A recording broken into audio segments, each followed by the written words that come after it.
Please welcome Sam Capitano, President, Laborers Local 210.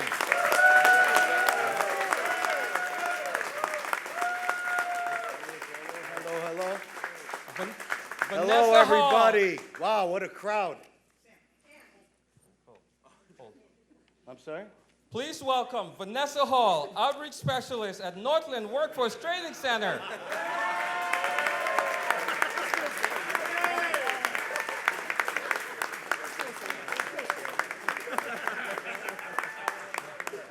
And now, please give a warm Western New York welcome to the 57th Governor of the great state of New York, Governor Kathy Hochul.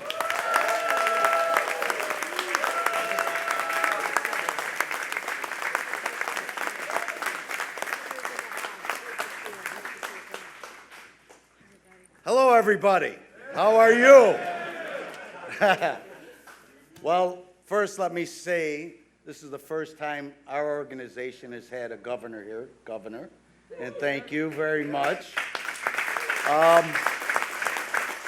Let me start first by thanking Business Manager Peter Capitano of Labor's Local 210 and Gary Kubik, our Training Director for the Laborers, and his staff, Scott Albano and Dave Jansetic, for being so hospitable to allow us to be here today. Governor, at least you gave us 2 days' notice, unlike we used to get in the past, like 8 hours, have 1,000 people there. But thank you. And I'd also like to introduce Paul Brown and all our building trades representatives. Thank you for being here today. Thank you, guys. So we're here today to celebrate and champion the newly enacted increases to our state minimum wage law. There has been no greater advocate for labor and the working men and women of our great state to ever occupy the governor's mansion in our great state of New York. The balancing act a governor has to do between satisfying employees and employers is really a challenge. And I've learned in my career that during bargaining, if you are unsatisfied and the other side is unsatisfied and you come to an agreement that you didn't get 100% of what you want on either side, that's a good deal. And let me tell you, make no mistake, this is a good deal. Our minimum wage workers across New York State, outside of New York City, will receive close to a 13% increase in their wages by 2027. That is amazing. I would accept that type of an increase in any bargaining any day. That's an average of over 4% a year for the next 4 years, and I really thank you, Governor. This zip code here, 14210 in Buffalo, most of the residents here will be benefiting from such an increase. And I, as a labor leader, like any other labor leader, are sure to support anyone championing an increase in their wages and their standard of living any day. It creates upward mobility. It makes life a little bit easier for our workforce, all the while still stimulating our economy even more. For a comparison, there are 20 states in our great nation that still pay a $7.25 an hour minimum wage. I mean, it's, what color do you think those states are? Blue? No, I don't think so, right? No? But that equals $290 a week. Do you think any family can support their family, have a home, have health coverage, save for a pension, save for a rainy day, pay for their vehicle, pay for vehicle insurance? That's never going to happen. The residents in those 20 states, I don't know how they do it. They must suffer from Stockholm Syndrome or something like that, but I don't understand how they keep electing officials like this, but not here in our great state, the great state of New York. We are a close-knit family. We are a very close-knit family. We lift all boats, we support our families, and we rest a little easier at night. and with the continued leadership, tenacity, and steadfastness of Governor Hochul, we will continue to be on that right track. So without further ado, let's give it up for our great buff gov, Governor Kathy Hochul.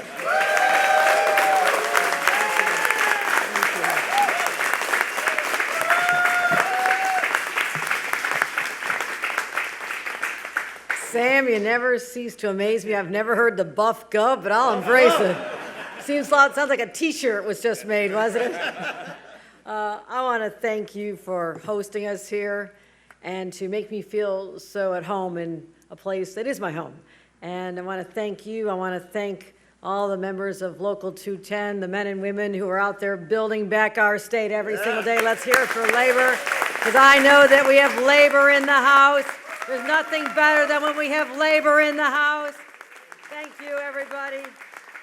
Very fortunate to have some of our elected leaders from the state level who obviously supported this and pushed hard for a minimum wage increase, starting with our Senator Sean Ryan. Let's give a round of applause to Sean Ryan.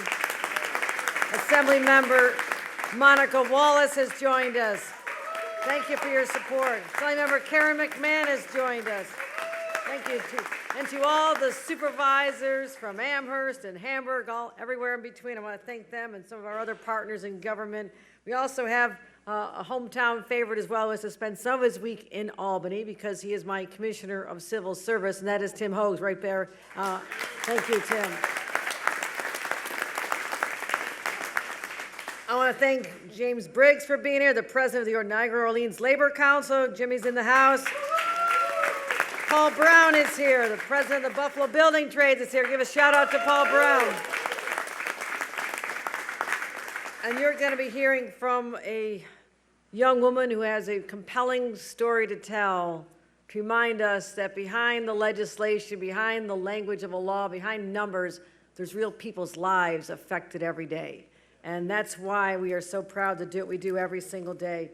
And again, I mentioned this is home court for me.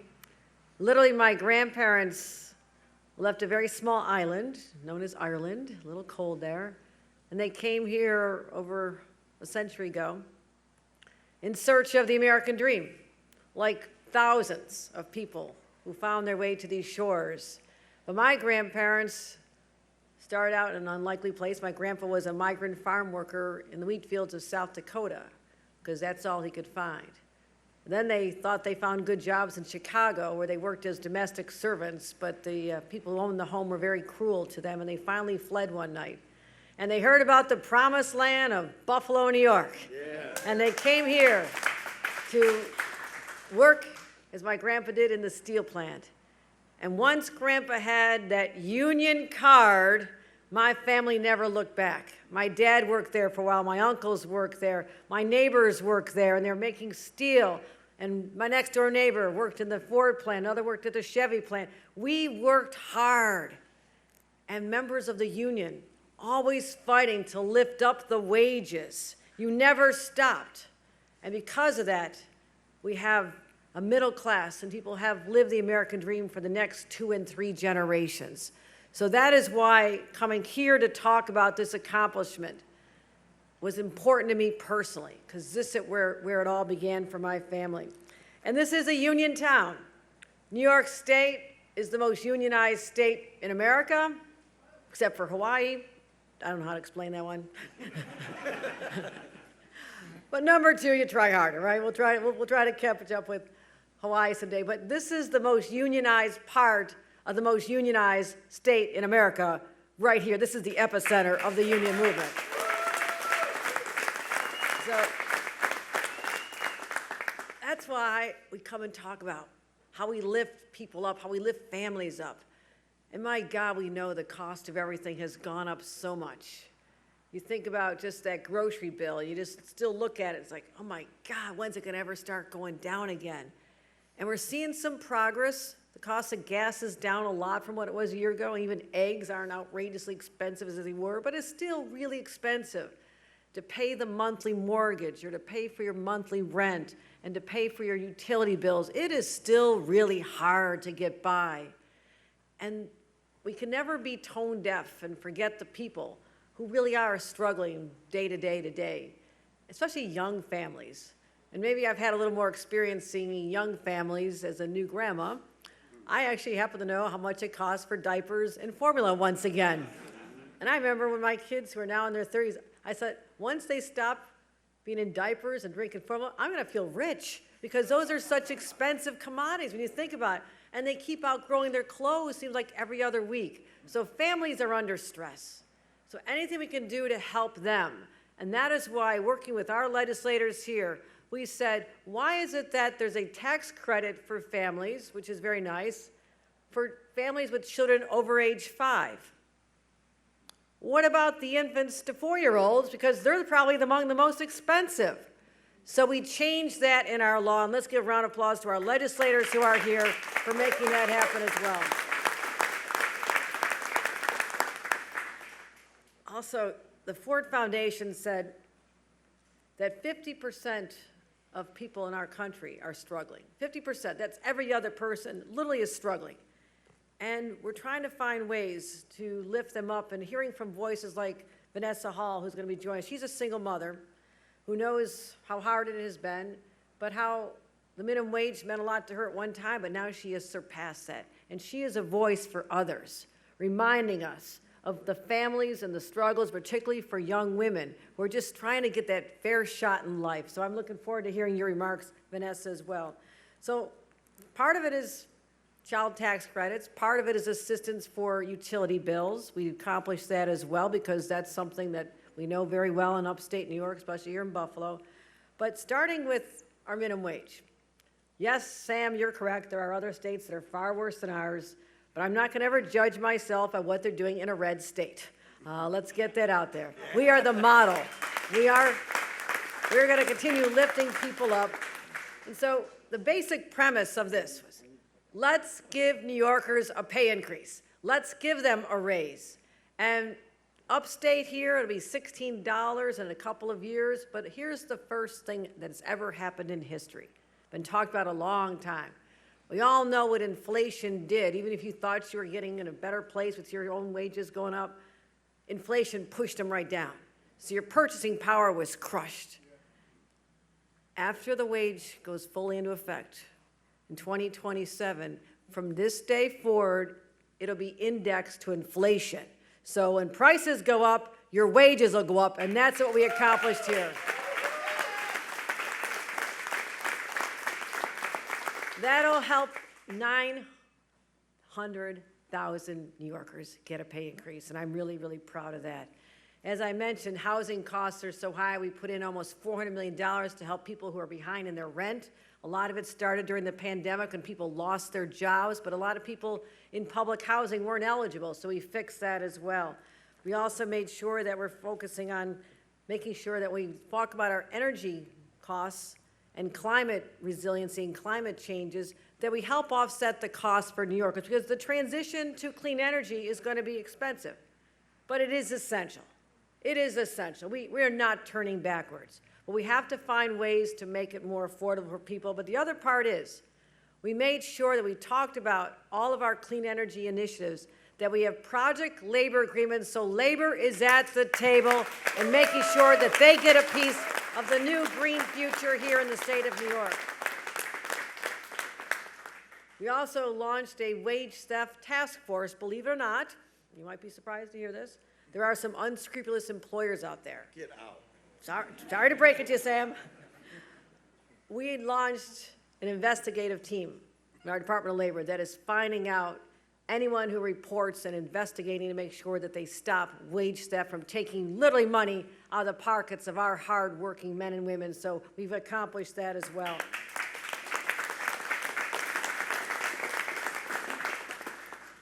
You know, I live here part of the week. I still have a wonderful husband here. You all know Bill. But I spend a lot of my time in Albany. And I'm blessed to be the governor of the state, but I'm also very fortunate to have a home where I don't have to worry about the struggles of other people. But that's why I come back here. And I sit in the diners. And I go back to the trailer park in Lackawanna where Mom and Dad started out. So I never forget that. But I also don't lose sight of the home that I'm able to live in Albany. was once the residence of people like Teddy Roosevelt and Franklin Roosevelt. He was governor before he became the president. So there's portraits, pictures of him all over the place. I'm always thinking about Franklin Roosevelt. And I want to share something that he said, because he is the one person who is recognized for getting us through a crisis in our nation, the Depression. But everything he did as president, he started as governor because he was literally the governor of the state of New York when the crash of '29 hit. And he had a brilliant commissioner of labor, Francis Perkins, who started these great ideas about lifting people up in a safety net so nobody falls too far behind. She started in New York State before she went to Washington as well. So what FDR once said is the test of our progress is not whether we add more to the abundance of those who have much, but is whether we provide enough for those who have too little. That's what we're doing here today. That's what we're doing all across the state of New York. And until every single New Yorker has the same shot at the dream that perhaps their parents, their grandparents, their ancestors envisioned, we're not stopping. And I believe that it's a turning point when people will have confidence that they have leadership in Albany, the Senate, the Assembly, the governor, who are all aligned with labor and working men and women to lift them all up and give them that shot that is so long overdue for many. So let's go forth here, recommitted to fighting for working men and women. Again, I thank every single labor leader here today that sometimes it gets tough out there.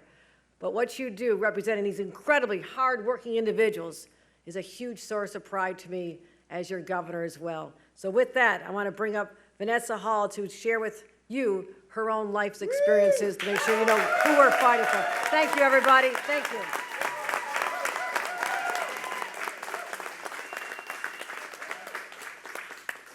Greetings, everyone. My name is Vanessa Hall, and I'm currently an outreach specialist with Northland Workforce Training Center. When I graduated from high school, I wasn't sure what I wanted to do, so I went right into the workforce. I worked in customer service, making minimum wage on the phones, but with the changes in technology, I realized that computers were taking over my job. Trying to figure out my next move, I then decided that I would work in the healthcare field. I knew the job was in demand, and I knew that there was a need for caring people like me. But I had to work a minimum of 60 hours a week to pay my bills. I like to stress that I do not live above my means. It was just my income wasn't enough for me to meet my basic needs and for me to take care of my family. As a single mom, that was not ideal for me.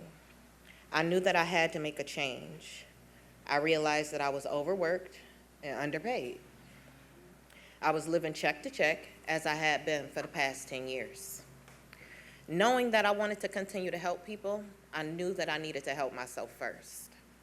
So I made the choice to invest in myself through education and training, not only for me, but for my children. That was when I enrolled into Northland Workforce Training Center in the mechatronics program taught by SUNY Erie Community College. I completed the program in 2019, and I immediately had 2 job offers, one as a mechanic with the NFTA, and also as a mechanic with Harmac Medical Products. As an outreach specialist with Northland, I am a part of a team that helps prepare candidates for skilled trade jobs, such as millwrights, machinists, laborers, and electricians. Since completing my training at Northland and learning a skilled trade, my income has increased dramatically. I am able to provide for myself and my children. I am able to provide financial stability. I am able to provide my children with the quality of life that they deserve. I am able to save for a rainy day, just in case something happens. I am just like many other parents. We strive to provide the best that we can for our children, but when we find ourselves in low-wage paying jobs, it feels as if we're drowning in the waters of life, especially when we look at the increase in prices, the cost of living, which is why I'm grateful to Governor Hochul and those who support this transformative plan to help so many New Yorkers to be able to help themselves and their families' future by increasing New York's minimum wage. Thank you. Thank you, Vanessa. This concludes our program. We have the elected officials come up for a photo. The people who elected officials. And also our labor leaders, come on up for like a nice picture with this great group of men and women. Thank you. Thank you.